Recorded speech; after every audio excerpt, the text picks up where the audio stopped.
Bueno, hermano, pues le doy gracias a Dios porque me ha permitido estar en contacto con mi hermano y gracias a Dios porque ha puesto en él una hambre de la palabra de Dios. He estado buscando la palabra de Dios y le doy gracias porque cuando tiene preguntas me consulta y hemos estado interactuando de esa manera y sé que Dios puede y está trabajando en su vida. Y en la semana me hacía una pregunta, hermanos, y de la cual sale esta predicación. Me decía, ¿y tú en qué tiempo de la Biblia te hubiera gustado vivir del Antiguo Testamento? Y ya yo le decía en cuál tiempo, y él me decía, a mí me hubiera gustado estar entre los valientes de David. Y entonces de ahí vamos nosotros a hablar. Así se va a llamar la predicación del día de hoy, los valientes de David. Yo te invito para que lleves tu Biblia, abras tu Biblia a 2 de Samuel, capítulo 23, y vamos a leer del versículo 8 en delante. Dice la escritura de la siguiente manera. Dice, estos son los nombres de los valientes que tuvo David. Yosef Basebet, el tecmonita, principal de los capitanes. Este era Adino el esnita, que mató a 800 hombres en una ocasión. Ponga cuidado a estos detalles. Que mató a 800 hombres en una ocasión. Después de este, Eleazar, hijo de Dodo, Ahoita, uno de los 3 valientes que estaban con David cuando desafiaron a los filisteos, que se habían reunido allí para la batalla y se habían alejado los hombres de Israel. Este se levantó e hirió a los filisteos hasta que su mano se cansó y quedó pegada su mano a la espada. Aquel día Jehová dio una gran victoria y se volvió el pueblo en pos de él tan solo para recoger el botín. Después de este fue Sama, hijo de Age, Ararita, y los filisteos se habían reunido en Lehi, donde había un pequeño terreno de lentejas, y el pueblo había huido delante de los filisteos. Él entonces se paró en medio de aquel terreno, y lo defendió y mató a los filisteos, y Jehová dio una gran victoria.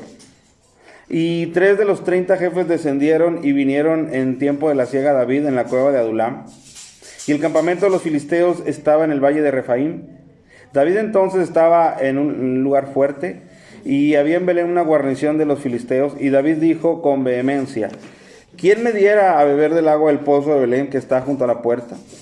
Entonces los 3 valientes irrumpieron por el campamento de los filisteos y sacaron agua del pozo de Belén que estaba junto a la puerta, y tomaron y la trajeron a David, mas él no quiso beber, sino que la derramó para Jehová, diciendo, lejos sea de mí, oh Jehová, que yo haga esto. ¿He de beber yo la sangre de los varones que fueron con peligro de su vida? Y no quiso beberla. Los 3 valientes hicieron esto. Y Abisaí, hermano de Joab, hijo de Sarbia, fue el principal de los 30. Este alzó su lanza contra 300, a quienes mató, y ganó renombre con los 3. Él era el más renombrado de los 30, y llegó a ser su jefe, mas no igualó a los 3 primeros. Después Benaía, hijo de Joiada, hijo de un varón esforzado, grande en proezas de Capsel. Este mató a 2 leones de Moab, y él mismo descendió y mató a un león en medio de un foso cuando estaba nevado. También mató él a un egipcio, hombre de gran estatura, y tenía el egipcio una lanza en su mano, pero descendió contra él con un palo y arrebató al egipcio la lanza de su mano y lo mató con su propia lanza. Esto hizo Benaía, hijo de Joiada, y ganó renombre con los 3 valientes. Hasta ahí, hermano, le vamos a dejar. Esta es una porción, hermano, donde la palabra de Dios nos permite hacer un recuento de, como le llama aquí el encabezado, los valientes de David. ¿Amén? Los valientes de David. Y si tú notaste, hermanos, eran hombres que fueron dignos de estar en los escritos bíblicos por las proezas que hicieron, por la valentía que mostraron. Amén. Por ahí menciona a un hombre que dice que se puso a pelear contra los filisteos cuando los hombres de Israel habían huido. O sea, prácticamente lo dejaron solo y no le quedó otra más que hacer frente. Dice que empezó a pelear y dice que hasta que la espada prácticamente se le quedó pegada a su mano no dejó de pelear. Y luego ahora sí los de Israel regresaron a recuperar el botín. Por ahí cuenta de otro hombre, me llama la atención el versículo 8 que empezamos. Cuando habla, dice, este era Adino el esnita, que mató a 800 hombres, y dice, en una ocasión. O sea, eso fue, nomás por contar algo, en una ocasión mató a 800 hombres. Otro más adelante dice que mató a otros 300 hombres. Amén. Otro dice que mató a 2 leones. Y le añade el texto, el detalle, dice, y mató a uno más en medio de una fosa cuando estaba nevado. Hacía frío, las condiciones no eran climáticamente favorables. Y sin embargo ahí está ese hombre exponiendo su vida y ganando victorias. Dice que David en cierta ocasión también estaba en una guarnición protegido. Y dice ahí que él mencionó: ¿quién me trajera agua del pozo de Belén? ¿Quién me trajera agua? Y nada más bastó con que él dijera eso, y rápidamente 3 de sus hombres abrieron lugar entre la guarnición de los filisteos, fueron hasta aquel lugar, sacaron agua y le trajeron a David. Le dijeron: David, aquí está el agua que tú deseabas tomar. Dice, cuando la vio David, dice: no soy digno ni siquiera de beberla, y la derramó a manera de exaltar a Jehová. Dice: ¿cómo voy a beber la sangre? Claro que no era la sangre, pero era a lo que él se refería, era al riesgo que ellos tomaron para ir a traer esa agua. Entonces todos estos nombres que están aquí, y les digo, recortamos porque los siguientes versículos empieza a hablar de muchos: Asael, Benaía, Abiezer, Salmón, muchos nombres. Y de hecho en el versículo 39 menciona un nombre que no nos es tan desconocido. Dice versículo 39, y Urías Eteo. 37, por todos. Estos eran sus capitanes, sus hombres de amero delante, los valientes de David. Y menciona un tal Urías Eteo. ¿Alguien se acuerda de Urías Eteo? ¿Quién era Urías Eteo? Era el esposo de Betsabé, aquel al que David mismo traicionó y lo mandó matar. Pero sin embargo, él, en la biografía, él queda registrado como los valientes, uno de los valientes de David. Dice que eran 37, al menos sus capitanes, los de amero adelante. Porque David contaba con un ejército de 600 hombres. Eran los que le seguían a donde él se movía. Y estos hombres quedaron plasmados aquí, hermano. Quedaron plasmados aquí en este capítulo como registro y como testimonio de su valentía. Amén. Pero ¿sabes tú de dónde salieron estos hombres valientes? Bueno, yo quisiera que fuéramos un poquito atrás, también en Samuel, pero en el primero de los libros. Busca por favor 1 Samuel capítulo 22 y nos va a narrar, hermanos, de dónde es que salieron estos valientes. Cómo fue que David los reclutó, cómo fue que seleccionó puro hombre con esta destreza. Estos hombres le seguían, hermano, a todos lados donde él iba. Si él salía huyendo, estos hombres eran su guardia personal.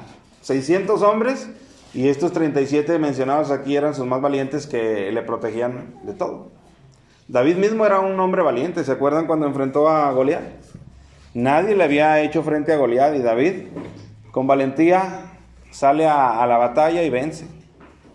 Yo quiero que leamos aquí 1 Samuel capítulo 22. Dice: yéndose luego David de allí, huyó a la cueva de Adulam. Y cuando sus hermanos y toda la casa de su padre lo supieron, vinieron allí a él. Estamos en una porción mientras David está huyendo. Ya le ha sido revelado que él va a ser el rey. Samuel ha venido con él y le ha dicho: Jehová ha desechado a Saúl y te ha elegido a ti, tú vas a ser el rey. Y David pudiera pensar que son buenas noticias, pero pasan alrededor todavía de 15 años, de 12 años en los que David está huyendo. ¿Por qué? Porque Saúl le quiere matar. Y en una de estas huidas, hermano, David está huyendo de Saúl porque le quiere matar. Ya no haya ni dónde esconderse. Si tú leyeras todo el capítulo 21 te darías cuenta que se va incluso, fíjate cómo sería el asedio que él sentía, que en uno de los lugares a donde él se fue a esconder fue a la tierra de Gad. La tierra de Gad, hermano, era el lugar de donde era el filisteo, aquel que mató David, o sea, Goliat. Entonces, él se va a refugiar incluso hasta la misma tierra donde mató él a Goliat. ¿Tú no crees que él se recordaba que ahí lo iban a tener bien marcadito quién era él? Él sabía que no iba a ser bienvenido en ese lugar, pero sin embargo era tanto el asedio que él sentía de Saúl, que él decía: este lugar es mejor que quedarme aquí donde Saúl me está persiguiendo. Cuando llegó a ese lugar, el rey de ese lugar le dijo: ¿para qué me traen a otro loco si ya tenemos muchos locos aquí? David se fingía loco. Dice ahí la escritura que hacía que su saliva corriera por su barba. y se fingía loco, de tal manera que le tuvieran un poquito de compasión, que no dijeran, este es el hombre que mató a Goliat.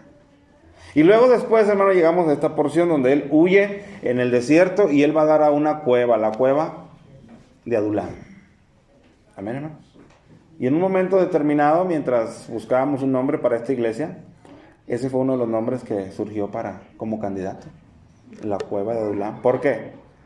Porque pasó algo milagroso en esa cueva. Fíjate lo que dice, ese versículo 21 dice que huyó David a la cueva de Adulam, y cuando sus hermanos y toda la casa de su padre lo supieron, vinieron allí a él. Verso 22, y se juntaron con él todos los afligidos, y todo el que estaba endeudado, y todos los que se hallaban en amargura de espíritu, y fue hecho jefe de ellos, y tuvo consigo como 400 hombres. Cuando David llega a la cueva de Adulam, le parece un lugar preciso para poderse esconder de lo que él estaba enfrentando. Y lo supieron sus familiares, sus hermanos, la casa de su padre, y no lo abandonaron, vinieron a él ahí, dejando sus comodidades, vinieron a él ahí. Y ahí habitaron en la cueva de Adulam. Y se empezó a regar, hermano, el rumor de que esa cueva empezó a albergar a personas, fíjate, con estas capacidades. Y se juntaron con él todos los afligidos. Él venía a esa cueva afligido. Y se empezaron a juntar con él otros que también estaban afligidos. De hecho, cuando leímos ahorita nosotros ese listado de los valientes de David, vienen nombres y vienen sus lugares de donde eran, y no todos eran de Israel. Eran incluso de otras regiones fuera de Israel. Y vinieron hasta esa cueva. Y coincidieron ahí con David. Y no solo los afligidos, dice, y se juntaron con él todos los afligidos. Y todo el que estaba endeudado, claro, pues se estaba escondiendo. Debía, se estaba escondiendo. Entonces llegaron ahí los endeudados, llegaron los afligidos, y dice, y todos los que se hallaban en amargura de espíritu. Qué lugar, hermano, Imagínese el medio ambiente ahí. Imagínese que usted pasara por ahí de camino y estuviera soleado y dijera, aquí hay una cueva, voy a refugiarme unas 2 o 3 horas. ¿Cómo saldrías de ese lugar? No, saldrías consternado, hermano, oyendo los testimonios. ¿Y tú por qué estás aquí? Yo estoy aquí porque perdí a toda mi familia. Estoy angustiado. ¿Y tú por qué estás aquí? Yo estoy aquí porque alguien está persiguiendo precisamente para quitar mi vida. Y uno a uno escuchar los testimonios, hermano, pues, ¿tú qué dirías? Yo mejor me voy de aquí. Entonces, era una cueva, hermano, donde se reunieron todas las situaciones adversas que pudiera haber en ese entorno. Y uno a uno empezaron a llegar ahí. Pero me llama la atención, en David había algo diferente, hermano. Usted recuerde que cuando Jehová se buscó a alguien que sustituyera a Saúl, una de las cosas que menciona David es a uno conforme a mi corazón, desea Dios. Por lo tanto, había algo diferente en David. Y tan es así que el versículo 2, cuando nos menciona qué tipo de personas estaban en esta cueva, dice, y fue hecho jefe de ellos. ¿Por qué, hermano? ¿Por qué estas personas que estaban ahí le hicieron jefe a él? Si también él era uno más de ellos, uno que estaba siendo perseguido, uno que estaba siendo angustiado. Fíjate, nada más como dato y como tarea, tú puedes leer el Salmo 57 y puedes leer el Salmo 142, y son salmos que fueron escritos por David, no en esa cueva, pero sí hablando del tiempo como él se sentía cuando estaba en esa cueva. Y habla de líbrame, de los que son más fuertes que yo, y estoy angustiado. Claro, porque él se sentía de esa manera ahí, en ese momento.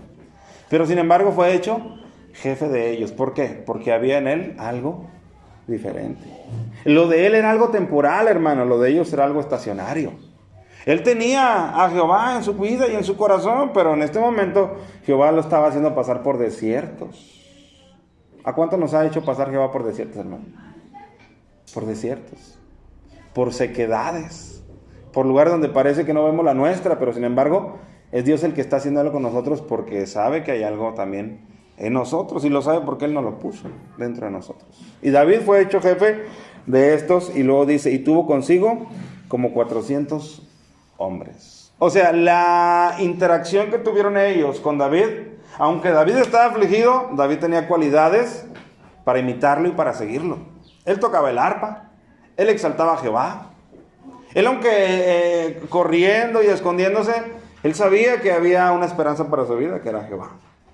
Y él empezó a contagiar a todos los demás. Y los demás empezaron a decir, este hombre es digno de que nos lidere. Mientras estamos en este lugar, este hombre es digno de que nos lidere. Si este hombre nos liderea, algo diferente puede surgir.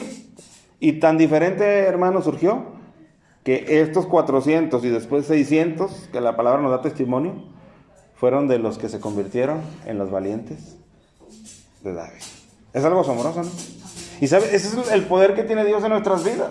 Él puede tomar nuestras vidas en decadencia, en amargura, en tristeza, en desolación, en no tener esperanza. Él llega, interactuamos con Él, y ¿sabes qué es lo que Él hace?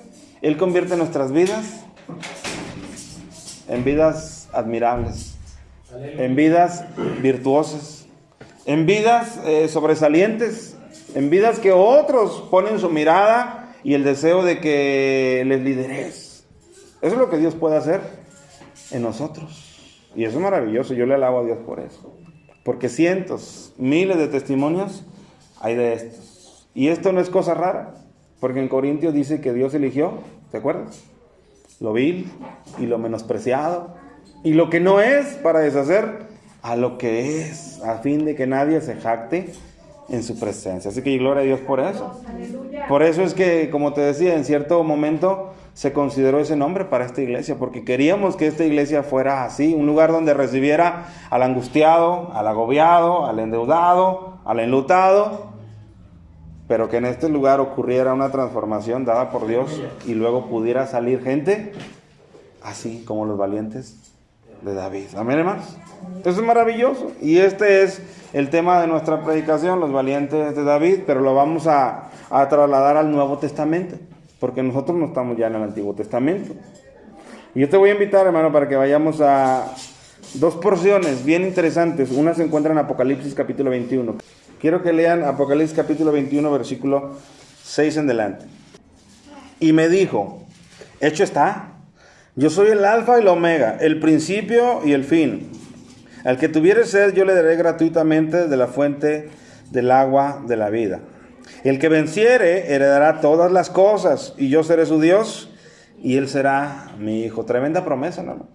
Y el que venciere, fíjate, y el que venciere, heredará todas las cosas, y yo seré su Dios, y él será mi hijo. ¿Cuántos de ustedes les gustaría ser parte de ese grupo de los que vencieren?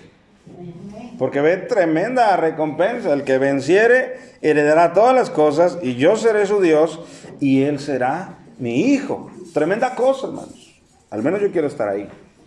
Pero nota lo que dice el siguiente texto. Pero los cobardes e incrédulos, los abominables y homicidas, los fornicarios y hechiceros, los idólatras y todos los mentirosos tendrán su parte en el lago que arde con fuego y azufre, que es la muerte segunda. ¿Quién quiere estar ahí, hermanos? Nadie queremos estar en ese grupo. Nadie. Porque en ese grupo, hermano, hay una lista también muy selecta de personajes y sobre todo de sus cualidades: mentirosos, idólatras, hechiceros, fornicarios, homicidas. Pero me llama la atención como el versículo 8, cuando presenta la contraparte al versículo 7, donde dice el que venciere, e inmediatamente el siguiente verso, que es la contraparte, porque ahí viene un pero. La primera de las cualidades que define como contraparte de los que vencieren: los cobardes. Antes de cualquier otra cosa, menciona los cobardes. Entonces delante de Dios, la cobardía es algo no agradable, no es algo grato. La cobardía no es algo bien visto. Hermano, pero ¿por qué? Si al final de cuentas esas son cualidades con las que nosotros nacemos. Uno es más valiente o atrevido que otro, uno es más tímido o más desinhibido que otro. Bueno, pudiéramos pensar nosotros de entrada que sí. Pero el caso, hermanos, antes de pasar al siguiente texto que nos va a dar la clave de esta idea, es que delante de Dios la cobardía no es agradable. No le viene bien a Dios tener un pueblo cobarde. Claro que no. No le da buen testimonio a su nombre tener un pueblo cobarde. Por lo tanto, la cobardía no es algo que sea compatible con nuestro Dios, hermano. Amén. ¿Qué hace la cobardía? Pues simple y sencillamente me limita. Porque por cobardía dejo de atreverme a hacer las cosas que Dios quiere y me estimula que yo las haga. La Biblia dice que Él pone en nosotros el querer. ¿Estamos de acuerdo? El querer es por donde Él empieza en nosotros. El querer. Y después viene el hacer. Pero ¿sabes muchas veces qué es lo que frustra ese hacer? No. La cobardía. La cobardía muchas veces se interpone entre ese sentir que Dios pone en nuestro corazón del querer y llevarlo a la práctica. La cobardía viene en medio. Y solamente nos quedamos y nos sentimos con el querer. Es que sí tengo el deseo. Es que sí tengo la intención. Y luego, es que no me atrevo. ¿Qué es eso, hermano? Es cobardía. Por lo tanto, muchas de las veces la cobardía limita, hermano, limita el hacer que Dios quiere realizar en mi vida. Y muchas de las veces, hermano, yo me siento en un término medio en el cual me siento tranquilo con sentir, es que Dios, sí siento, es que sí quiero, pero no puedo.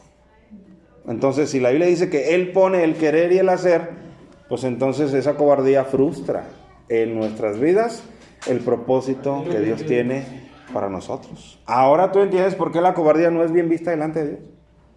Porque muchos, hermanos, irán al lago de fuego porque por cobardía no se atrevieron a venir a los pies de Jesucristo. Porque por cobardía no se atrevieron a reconocer su necesidad de un Redentor, de un Salvador. Porque por cobardía. Es que ¿qué van a decir mis familias? Es que ¿qué van a decir mis amigos? Es que ¿qué van a decir? ¿Y eso qué es? Es cobardía. Por lo tanto, aquí adquiere un mayor sentido el por qué este texto dice, pero los cobardes e incrédulos, y luego toda la lista, dice, no heredarán el reino de Dios. Y tendrán su paga en el lago de fuego. Entonces, mi hermano, de entrada, ¿cómo ves tú la cobardía delante de Dios? ¿Cómo la percibes ahora con este texto? ¿Es algo agradable delante de Dios? Es algo que puede estar en nuestras vidas, pero no debe estar en nuestras vidas. Es algo que nosotros tenemos que identificar y pedirle a Dios que la retire de nosotros, porque la cobardía paraliza, la cobardía limita. Y sobre todo, hermano, la presencia de la cobardía, como lo vas a ver ahorita, con el texto que vamos a leer enseguida, la presencia de la cobardía exhibe la ausencia de Dios en nosotros. Parece fuerte, pero vayan conmigo a 2 de Timoteo, en capítulo 1, y busquemos el versículo 7. Fíjate lo que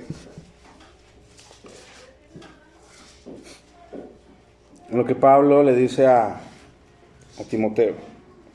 ¿Lo tienen? 2 de Timoteo, capítulo 1, verso 7. Pablo le dice a Timoteo, dice, porque no nos ha dado Dios espíritu de cobardía, sino de poder, de amor y de dominio propio. Timoteo, necesito que despiertes, porque te estás acobardando y no te ha dado Dios un espíritu de cobardía. Amén. De hecho, en el contexto, versículo anterior, Pablo le dice, por lo cual te aconsejo que avives el fuego del don de Dios que está en ti por la imposición de mis manos. Escucha, por lo cual te aconsejo que avives. ¿Qué es avivar? Es mantener encendido. Es incrementar ese fuego que parece que se está apagando, Timoteo, en tu vida. ¿No nos pasa esa vez a nosotros, mis hermanos? Y Pablo, observando a Timoteo como un buen mentor, como un buen padre espiritual, fíjate, le dice, por lo cual te aconsejo, te doy un consejo, Timoteo, aviva el fuego del don de Dios que está en ti. No tengo duda que está en ti. Es más, lo recibiste por la imposición de mis manos, el Espíritu de Dios. Pero tal parece, Timoteo, que has permitido que ese fuego esté disminuyendo en tu vida. ¿Alguien ha pasado por eso, hermano? ¿Alguien ha pasado por esa experiencia de saber que en su vida tiene el Espíritu del Señor, pero de a poco le ha dejado caer? De a poco ese fuego como que ya no te alcanza para lo que antes te alcanzaba. Como que el regocijo que antes sentías al alabarle, al orar, al buscarle, al tener hambre de Él, como que ha menguado. Esto estaba pasando en la vida de Timoteo. Y Pablo le dice, no, yo te aconsejo que avives ese fuego. Y luego viene el texto que estamos leyendo. Porque no nos ha dado Dios espíritu de cobardía. Por eso es que en Apocalipsis Jehová dice, los cobardes.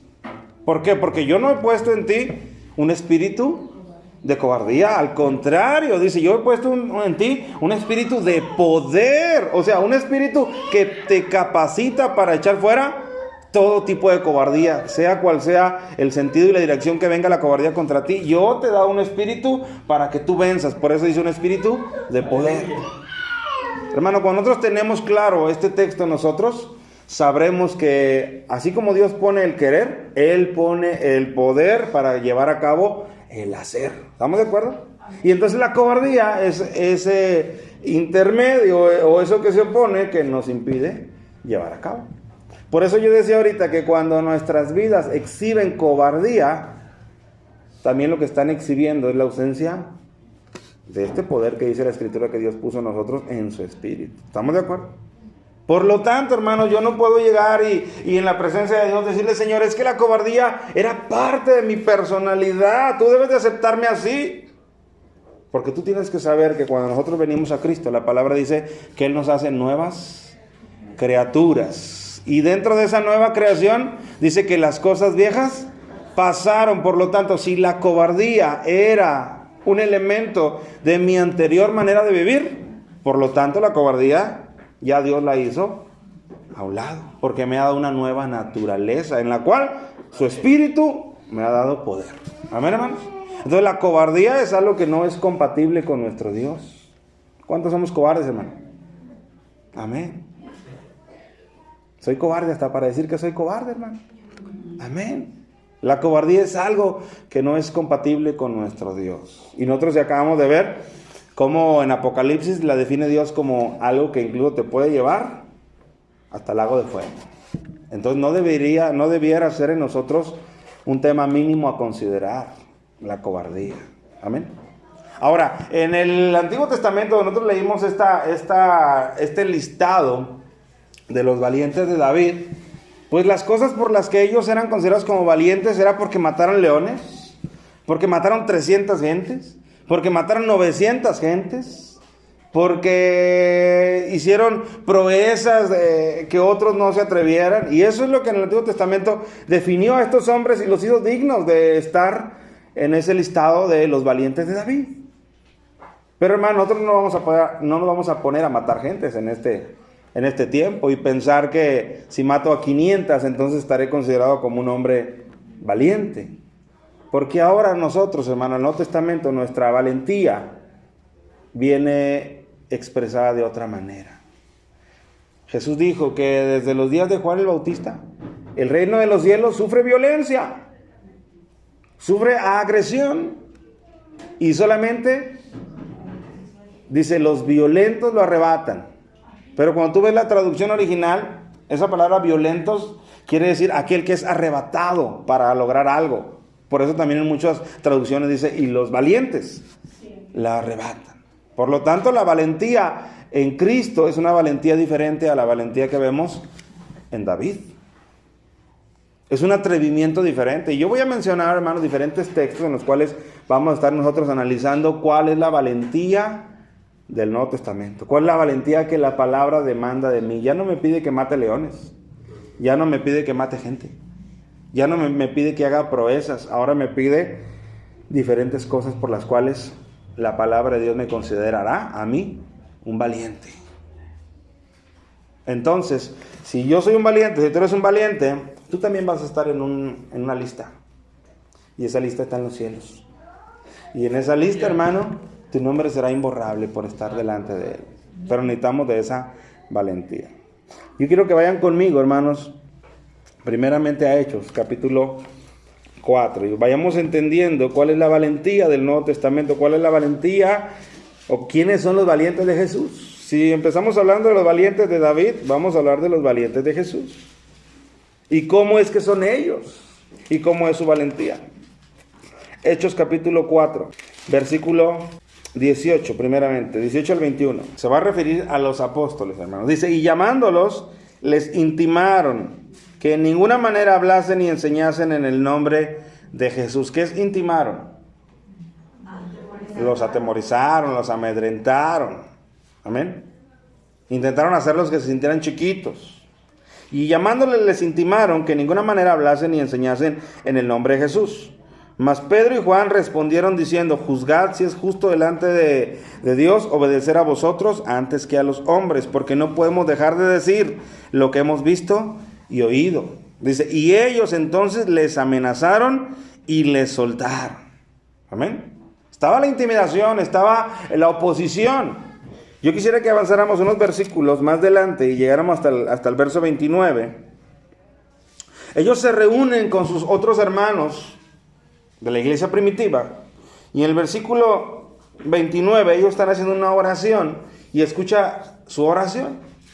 Dice, y ahora, Señor, mira sus amenazas, estas que nos acaban de hacer cuando nos tenían ahí encarcelados. Mira sus amenazas y concede a tus siervos que con todo denuedo, que no es otra cosa más que atrevimiento y valor, pero sobre todo dados por el Espíritu, eso es denuedo, hablen tu palabra. Mientras extiendes tu mano para que se hagan sanidades y señales y prodigios mediante el nombre de tu santo Hijo Jesús. O sea, les amenazaron para que no hablaran. ¿Y cuál fue su oración? Ayúdanos a hablar. Danos atrevimiento. Mira que en la carne somos cobardes, pero en el Espíritu queremos ser atrevidos. En la carne tenemos limitaciones, lingüísticas incluso, mentales, pero en el Espíritu queremos tener la capacidad de hablar con poder tu palabra y no ser limitados. Hermano, esto es valentía. El mundo, la oposición te está oprimiendo para que el evangelio deje de avanzar y tu vida está de por medio.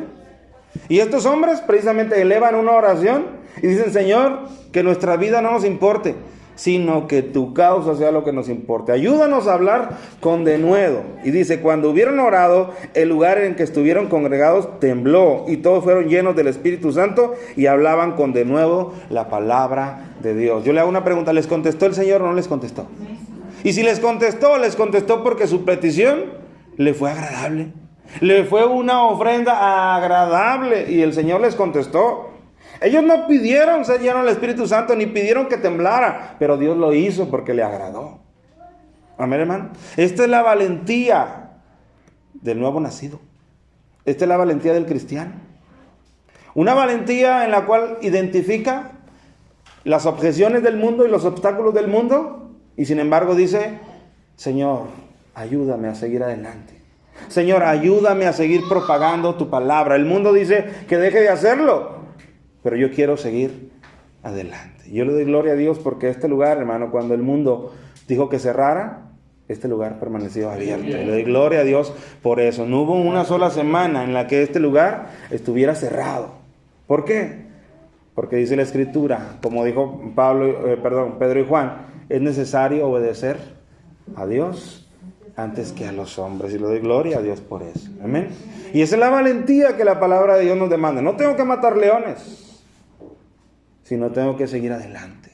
Es el primer punto que yo quiero que ustedes vean. ¿Se dan cuenta cómo la valentía del Antiguo Testamento de los valientes de David es diferente a los valientes de Jesús? Ahora tú ya no vas a ser un valiente de David, ahora tú puedes ser un valiente de Jesús. Otro texto, hermano. Vamos a buscar van a ser diferentes textos. Vamos a leer ahí mismo en Hechos, ya que tenemos Hechos capítulo 4, verso 32. Dice, y la multitud de los que habían creído era de un corazón y de una alma. Y ninguno decía ser suyo propio nada de lo que poseía, sino que todas las cosas les eran en común. Ahí encontramos otra manifestación de valor, de valentía. Cuando fueron todos llenos del Espíritu Santo, dice, ninguno decía ser suyo propio nada de lo que poseía. Hermano, ¿cómo obtuvieron ellos lo que poseían? Trabajando, negociando, acumulando. Y sin embargo, cuando llegó el Evangelio a sus vidas y el Espíritu les dio valentía, dice que ninguno de ellos se sentía dueño de lo que era de ellos mismos, sino que lo hacía partícipe al otro que no tenía. Hermano, ¿tú y yo podemos hacer eso? Tú y yo podemos disponer de lo que es nuestro carro, nuestra casa, nuestro tiempo, nuestro dinero, nuestra salud. Es nuestro. Vea que ahí el común es la palabra nuestro. Tú y yo tenemos la valentía para decir, no solo es mío, sino que está a la orden y a la disposición de los demás, de mis hermanos. A veces ahí ya la valentía ya no nos llega. No, en mi casa no, porque hacen mucho tiradero. No, en mi casa no, porque tengo objetos de valor. No, en mi casa no, porque la acabo de pintar. No, en mi vehículo no, porque... Y ponemos muchas excusas. O podemos poner muchas excusas. ¿Te fijas cómo es diferente la valentía del Antiguo Testamento a la valentía del Nuevo Testamento? En esta valentía que nosotros estamos viendo se manifiesta cuando aún lo mío, lo que me ha costado, yo digo, no importa. Está para la gloria de Dios, al ponerlo a disposición de los demás. Y para eso se necesita valentía. Pudiéramos hacer una oración, hermano, así como le hicieron los apóstoles en el caso anterior, y decirle, Señor, ayúdame para que mis posesiones, ayúdame para que mi tiempo, ayúdame para que mi dinero, yo lo tenga claramente ubicado, que está a disposición de los demás. A lo mejor ni siquiera nos atreveríamos a hacer esa oración delante de nuestro Dios. No vaya a ser que nos lo conceda. Y entonces sí. Entonces, ¿te fijas que la valentía del Nuevo Testamento es diferente? Es una valentía diferente. Ya no tengo que matar leones. Ahora el que tengo que matar es primeramente a mí mismo. Esa es la valentía del Nuevo Testamento. Amén. De hecho, ve lo que le dice Pablo a Timoteo en la primera carta, capítulo 4, versículo 16. Ten cuidado de ti mismo y de la doctrina. Persiste en ello, pues haciendo esto te salvarás a ti mismo y a los que te oyeren. ¿Y cómo comienza diciéndole? Ten cuidado de ti mismo. A veces me cuido de los hermanos. A veces me cuido de los de afuera. Pero muy pocas veces, hermano, identifico que el principal peligro a veces soy yo mismo. El principal peligro es mi manera de actuar, mi manera de reaccionar, mi manera de pensar. Y Pablo le dice a Timoteo, ten cuidado de ti mismo. Muchas veces vivo tan confiado conmigo mismo, hermano, cuando a veces yo soy mi mismo enemigo, o yo puedo ser el enemigo de los demás. Pero yo me siento con la capacidad de observar el error y el ataque del otro. Y Pablo le dice, no, Timoteo, si quieres ser valiente en verdad, primeramente tienes que tener cuidado de ti mismo. Esa es una forma de valentía. Hermano, dice la Biblia que nosotros, que dice que te alabe el extraño y no tu boca. ¿Por qué? Porque tu boca, ¿qué va a decir de ti? Maravillas. Tu boca va a decir, yo soy bueno, yo soy un buen cristiano, yo me esfuerzo, a lo mejor no lo logro, pero vaya que me esfuerzo, claro, porque es tu boca la que lo está diciendo. Y Pablo dice a Timoteo, no, Timoteo, ten cuidado primeramente de ti mismo. Cuando nosotros, hermano, con nosotros somos más ligeros que como a veces medimos a los otros, no estamos teniendo cuidado de nosotros mismos, por lo tanto no estamos siendo valientes. Somos valientes para medir al otro, pero no para medirme a mí. Es más, a veces ni siquiera me quiero yo mismo medir, no quiero pasar por el filtro por el cual quiero que los demás pasen. ¿Por qué? Porque quizás yo sé que ese filtro no lo voy a pasar. Y mira lo que dice, hablando de eso mismo en 2 Corintios, perdónenme, es 2 Corintios, ahorita lo vamos a leer eso. Es que también es en Corintios. 2 Corintios, capítulo 13 y verso 5, porque estamos hablando de ese filtro que a veces nosotros necesitamos aplicarle a nuestras propias vidas, y como somos nosotros mismos no nos atrevemos a aplicárnoslo. 2 Corintios, capítulo 13 y versículo 5. Examinaos a vosotros mismos si estáis en la fe, probaos a vosotros mismos. ¿Qué es lo que nos dice la palabra? Pruébate a ti mismo. ¿Cómo me voy a probar? ¿Con mis estándares?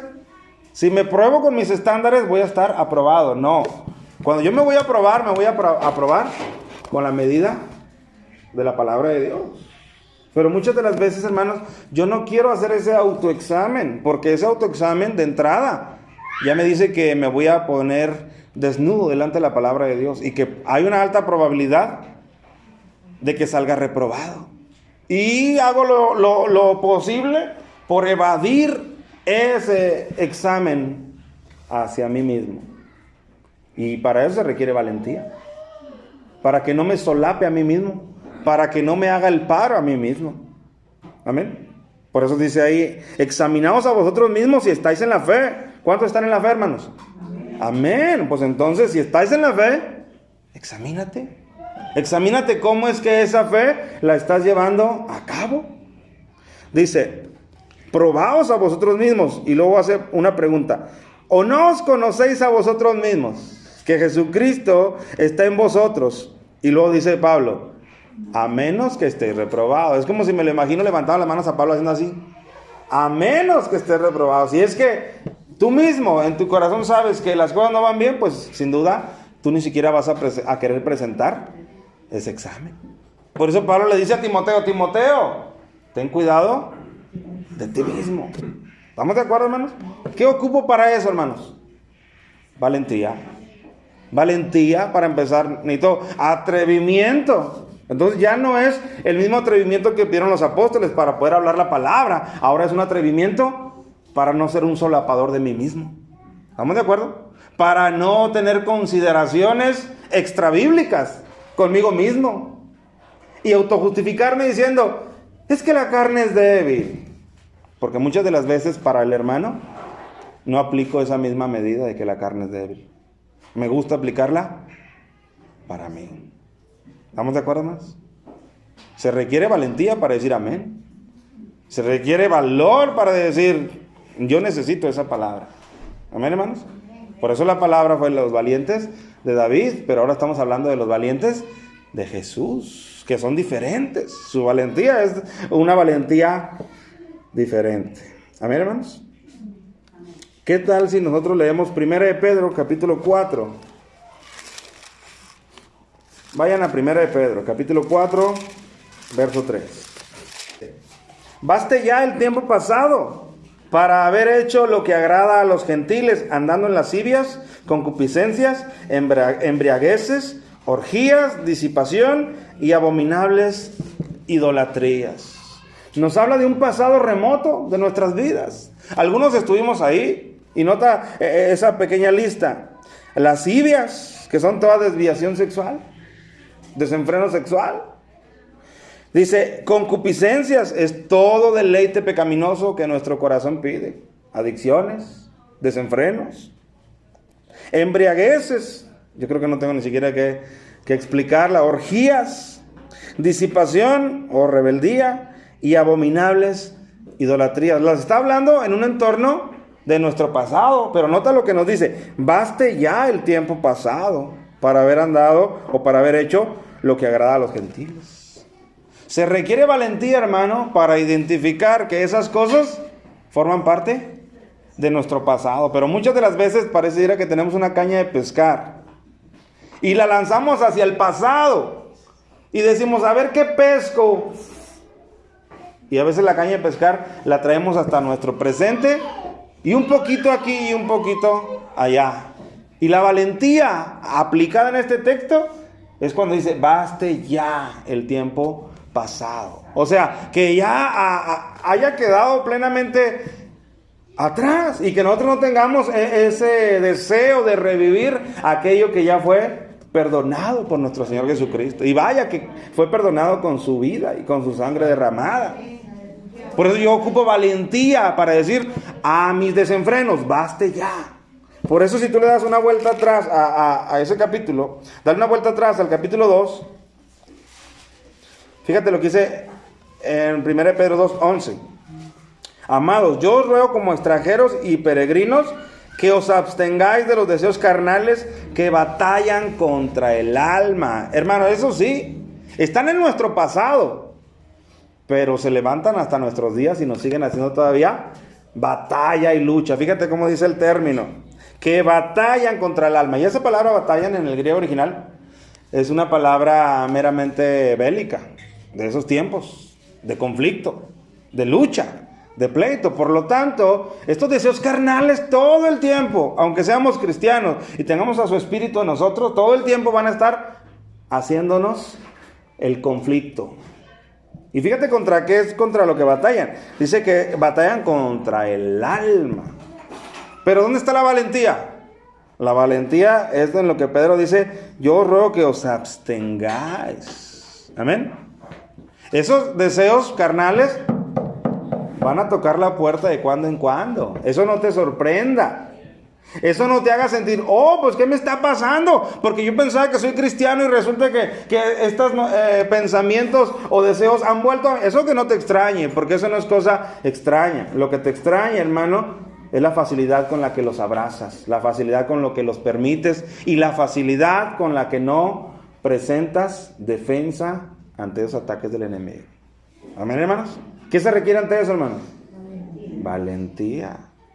¿Te fijas cómo la valentía en Cristo es diferente a la valentía de David? Ahora no tengo que matar leones. Ahora no tengo que hacer guerras ni ganarlas. Ahora es una valentía diferente en la cual tengo que posesionar al Espíritu Santo como el que va delante de mí para poder hacer lo que la palabra de Dios me demanda. Amén, hermanos. ¿Seguimos, hermanos, o ya se hicieron las dos? ¿Verdad que necesitamos seguir?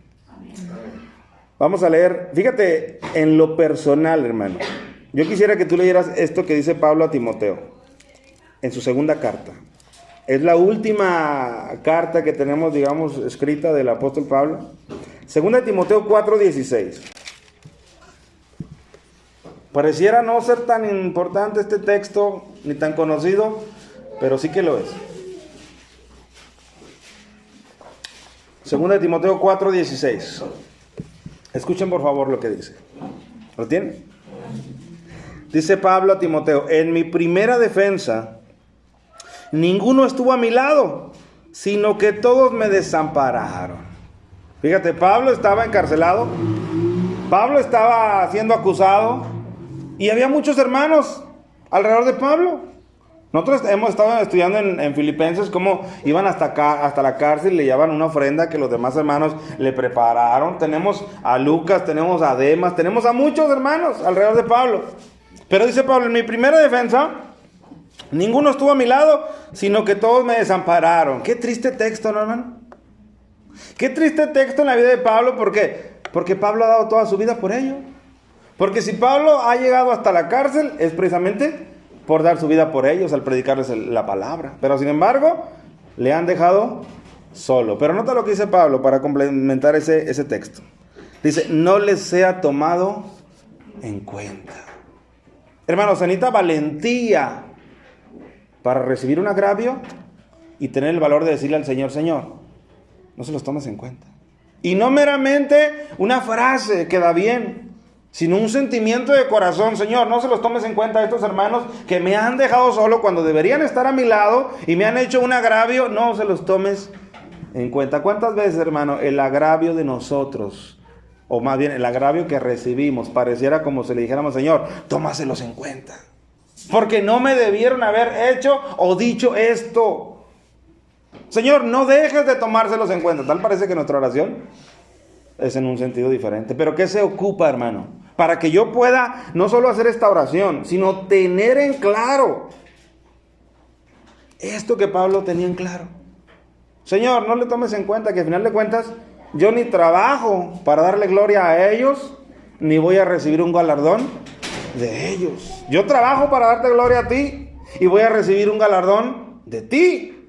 Y claro, trabajo con ellos porque los amo, pero no me debo a ellos en un sentido más alto. Y Pablo, aunque nadie estuvo en su defensa con él, aún él haberles dado toda su vida, él tiene la libertad de decir, Señor, no se los tomes en cuenta. ¿Qué se ocupa, hermano, para eso? Se ocupa valentía, para no guardar la ofensa, el dolor, el resentimiento, el agravio. Se ocupa valentía, ¿verdad que sí? Pero muchas de las veces esa valentía no está conmigo, no me acompaña. Nada más recordemos que Apocalipsis dice, pero los cobardes, o sea, los que no les acompaña este tipo de valentía, los que no se atreven a decirle, Señor, no se los tomes en cuenta, mira, me agraviaron, pero no se los tomes en cuenta. Hermano, a veces las ofensas las tomamos tan personales y se nos olvida una cosa. Hermano, la ofensa que te hace uno de afuera o uno de adentro es una ofensa de un pecador contra, ¿sabe qué? Contra otro pecador. ¿O no, mis hermanos? Y la ofensa que nosotros le hemos hecho al Padre es de un pecador contra alguien que jamás ha pecado, totalmente santo. Y Él, totalmente santo, se atrevió a perdonarnos a nosotros. Y a veces nosotros, pecador contra pecador, no me atrevo a perdonar al otro que me ofendió. Y entonces, ¿qué sabe qué estoy haciendo ahí? Yo estoy diciendo, Dios, yo estoy por encima de ti, por eso no perdono. ¿Tú crees que puedo lograr eso? ¿Decirle a Dios eso? Satanás lo intentó y mira en qué se convirtió. Por lo tanto, que Dios me dé esa valentía que mi vida necesita para decirle, Señor, no se lo tomes en cuenta. De una manera sincera, genuina y que no me lastime de nada, porque puedo decirlo a regañadientes y en contra de mi voluntad y sabiendo que todavía tengo una herida en mi corazón. Pero yo necesito tener la libertad y solamente me la da la valentía de decir, Señor, no se lo tomes en cuenta. Sí, sí me lastimó, sí me ofendió, sí la pasé mal, pero no se lo tomes en cuenta. Por amor. ¿Vea que se necesita valentía? Y ahora sí, vamos al versículo que les había dicho en 1 Corintios, capítulo 6 y versículo 7. Como ya saben, la iglesia de los Corintios era una de las iglesias más problemáticas que tenemos registro de ellas. Había de todo tipo de cosas y los pleitos eran algo que también ocurría entre ellos. Dice, sino que el hermano con el hermano pleitea en juicio y esto ante los incrédulos. O sea, había llegado el punto en que en Corinto los hermanos llevaban hasta los tribunales a los mismos hermanos de la congregación. Y dice Pablo, así que, versículo 7, así que por cierto es ya una falta entre vosotros que tengáis pleitos entre vosotros mismos. Eso ya es una falta. Que haya pleitos, divisiones. Y fíjate lo que dice Pablo. Y vaya si no se requiere la valentía de Jesucristo en esta pregunta. ¿Por qué no sufrís más bien el agravio? ¿Por qué no sufrís más bien el ser defraudados? Y la respuesta es, porque no tengo valor, no tengo valentía. Porque considero que mis derechos se tienen que respetar. Así que si el que me los pisotea es uno de afuera o es uno de adentro, me los tiene que respetar porque son mis derechos. A veces así pensamos. Y a veces al pensar así, pensamos que estamos en la verdad. Yo te voy a hacer una pregunta. ¿Los derechos del Señor Jesucristo fueron respetados, hermano? ¿Tú crees que Él no tenía derechos si es el creador del universo, hermano? Y sin embargo sus derechos fueron pisoteados. ¿Dónde nació, hermanos? ¿En un hospital de lujo? ¿Dónde nació? En un pesebre. ¿No están siendo sus derechos pisoteados ahí de ser el hijo de Dios y nacer en un pesebre? Sí, pero sin embargo, no dijo nada. Él tuvo que lavar los pies a los demás. Cuando Él mismo ahí les dijo, yo soy el Señor. Y sin embargo, siendo el Señor, lavó los pies. ¿Por qué? Porque no se aferró a sus derechos. ¿Estamos de acuerdo? Él murió entre ladrones y en una cruz y desnudo. ¿Esos eran sus derechos, hermano? No. ¿Sabe por qué? Porque Él no se aferró, como dicen Filipenses, como a cosa a qué aferrarse. Y nosotros, hermano, a veces el agravio nos hace resaltar todos nuestros derechos que tenemos. Y sí los tenemos. Pero Pablo aquí hace una pregunta hipotética. Y dice, ya de por sí es una falta que hay entre vosotros pleitos. ¿Por qué no sufrís más bien el agravio? O sea, ¿por qué no lo abrazas el agravio? Hermano, pues es que es él o es ella la que me está ofendiendo. ¿Y por qué no lo absorbes? ¿Y por qué no lo haces tuyo? ¿Por qué no sufrís el agravio? Y luego dice, ¿o por qué no sufrís más bien el ser defraudado? Pues porque pierdo. Por eso no lo hago, porque pierdo. A veces perder es ganar, hermanos, como les decía tiempo atrás. Dios, hermano, entre comillas, porque Él nunca pierde, perdiendo aparentemente ante los ojos del mundo, ganó nuestras almas. Porque dio a su Hijo en una cruz, porque murió en una cruz, donde el enemigo y el mundo pensó que Él había quedado exhibido. Pero no es así. Ahí obtuvo nuestra victoria. ¿Y para esto qué se ocupa, hermano? Valentía. Entonces te fijas que la valentía de Cristo es una valentía diferente a la de los valientes de David.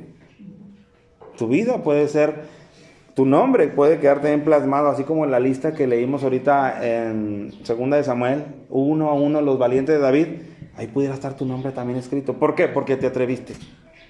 ¿Por qué? Porque Dios puso en tu vida el querer y tú te atreviste con el valor que el Espíritu te daba a llevarlo hasta el hacer.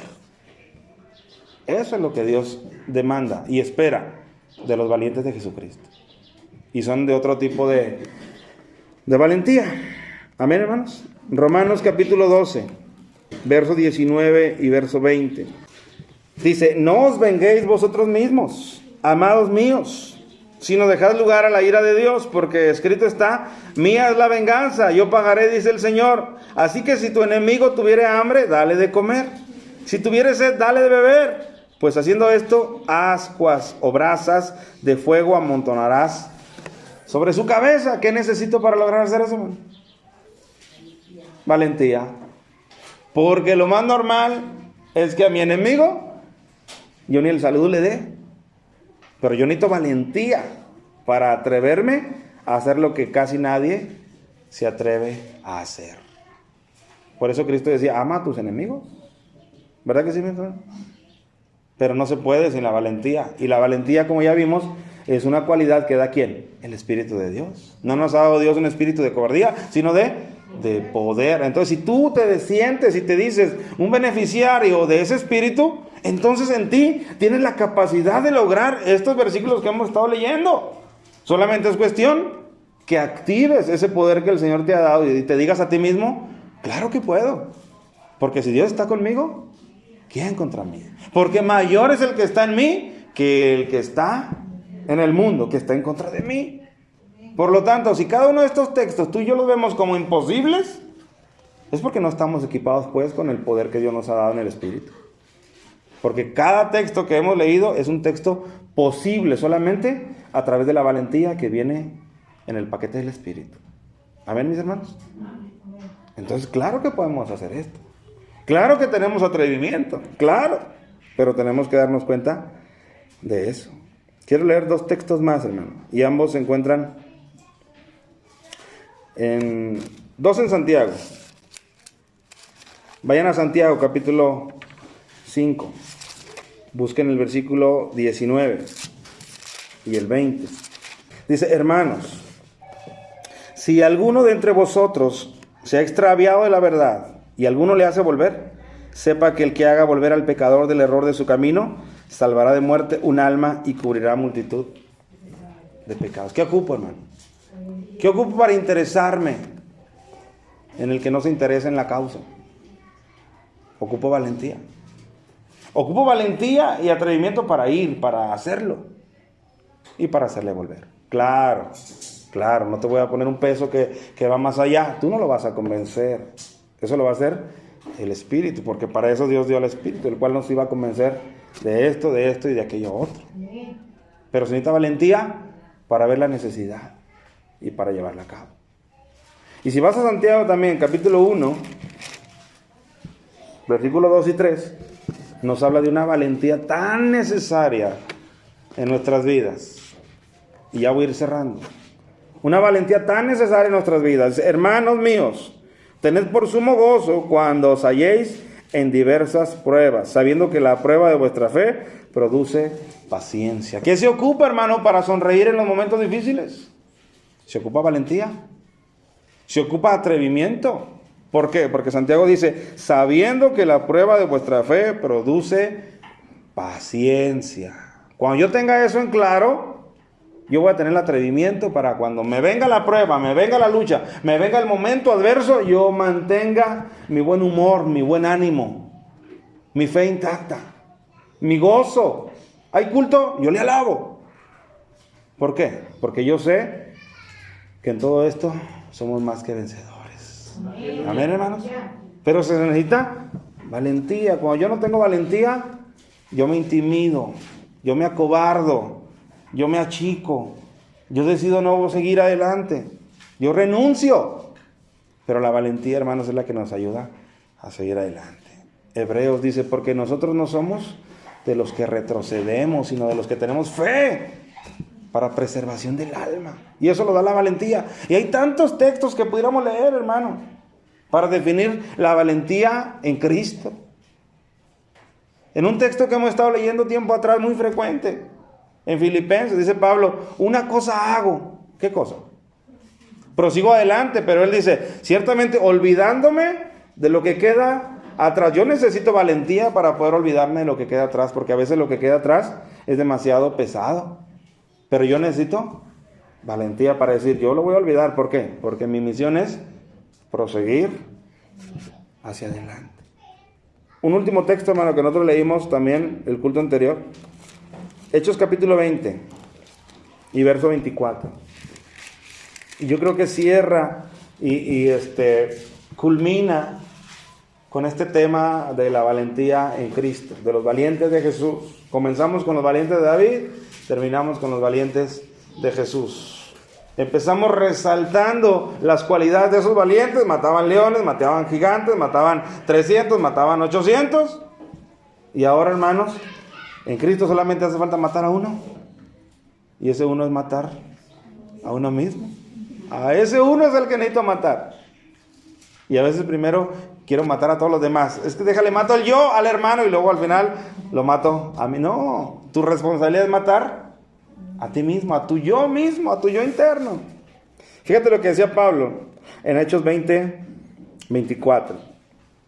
Dice Pablo, pero de ninguna cosa hago caso, ni estimo preciosa mi vida para mí mismo, con tal que acabe mi carrera con gozo y el ministerio que recibí del Señor Jesús. Ahí se requiere valentía, para que tu objetivo en la vida no sea enriquecerte, no sea comodidades. Claro que eso lo puedes disfrutar, pero para que tu objetivo en la vida esté por encima de todo eso y sea acabar tu carrera con gozo, y si es que recibiste un ministerio, también entregarlo con buenos resultados, se necesita valentía. Valentía. Porque él dice, con tal de que acabe mi carrera, y dice, con gozo. Pablo ni siquiera quiere solamente terminar la carrera, quiere terminarla bien, quiere terminarla gozoso. No importa, dice Pablo, si la termino mutilado, agobiado, cansado, encarcelado o decapitado, como la terminó, pero quiero terminar mi carrera con gozo, y para eso se requiere valentía. Amén. Y el libro de los Hechos, que tú conoces, ese capítulo que le llaman el capítulo de la fe, donde empieza a exhibir a uno y otro y otro y otro, menciona a unos, dice, de los que el mundo no eran dignos de su amor. Dice, aserrados, perseguidos, apedreados. Dice que no aceptaron el rescate con tal de recibir algo mejor. ¿Y sabes para eso qué se requiere? Valentía. Entonces, mis amados hermanos, cada uno de ustedes son un valiente de Jesús. Ya lo son de naturaleza porque han sido redimidos por la sangre del Cordero. Solamente hace falta que de convicción tú lo seas. Que sepas que es una cualidad que Dios te ha dado y que lo que piensas que no te atreves, sepas que lo puedes hacer. No en tus fuerzas, sino en el poder que da el Espíritu. Por lo tanto, hermanos, dice la Escritura que los cobardes y luego todos los demás no heredarán el reino de Dios. ¿Quieres ser cobarde? ¿Quieres mantenerte en cobardía? Yo creo que ninguno de nosotros. Ciertamente todos pasamos por momentos de debilidad, todos sin duda, en los cuales parece que el valor se ausenta de nuestras vidas, pero no se ausenta, ahí está. Gracias a Dios por cada uno de ustedes, hermano, porque el que sigan en este lugar es una prueba de su valor, de su valentía. El que sigan adelante, el que hayan pasado varios años, el que sigan caminando es una prueba de que han sido valientes, porque el enemigo vaya que ha lanzado dardos a su cabeza para definitivamente terminar con ustedes, pero siguen de pie. Así que yo les animo para que sigan así y que conquisten esas batallas de valentía que hemos leído en estos textos y que al día de hoy no las hemos podido conquistar. Porque lo puedes hacer. Amén, hermanos.